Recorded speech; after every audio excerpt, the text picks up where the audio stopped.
សួស្តីទាំងអស់គ្នាពីប្រទេសតាចានេះទេសភាពថតចេញពីប្អួចទៅធ្លាក់បែបហ្នឹង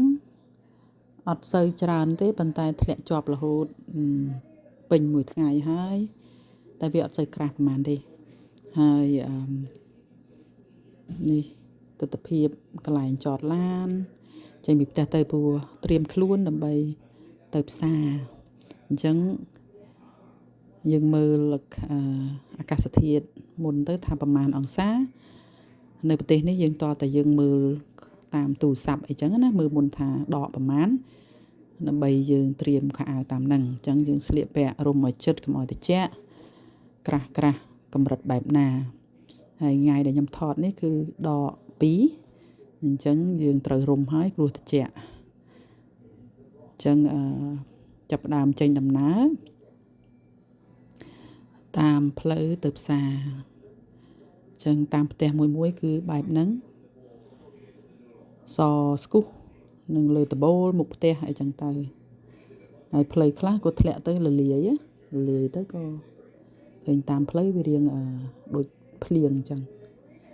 ហ្នឹងហើយបើតាមមុខផ្ទះគេហ្នឹងគឺនៅសនៅឡើយទេព្រោះឡានបើកឡានអីតាមផ្លូវអញ្ចឹងទៅវាលលាយលឿនជាងត្រូវកម្ដៅម៉ាស៊ីនឡានម៉ាស៊ីនអីចឹងណាអញ្ចឹងមុននឹងទៅផ្សារហ្នឹងក៏ចូលទិញអីញ៉ាំតិចសិនព្រោះអត់ទាន់បានញ៉ាំអាហារពេលព្រឹកឡើយទេអញ្ចឹងពីរនាក់ប្តីជិះទៅកន្លែងលក់គេហៅមិត្តផាយតែសាកស្អីប្លែកបន្តិចហ្នឹងហើយនេះយើងបានរបស់ញ៉ាំហើយនៅកន្លែងហាងមិត្តផាយហ្នឹងប៉ុន្តែប្រភេទថ្មីគឺឈីសហើយនឹង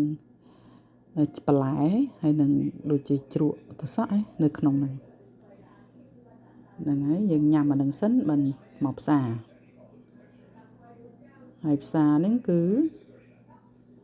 ទិញផ្លែឈើទិញម្ហូបសម្រាប់ទុក10ថ្ងៃអីចឹងទៅព្រោះខែត្រជាក់យើងអត់សូវមកផ្សារញឹកពេកទេសិនជាអាចយើងតិចទុកឲ្យច្រើនអញ្ចឹងណាដាក់ពេញទូទឹកកកអញ្ចឹងទៅតែឈើថោកបាយបាយជំរាបលា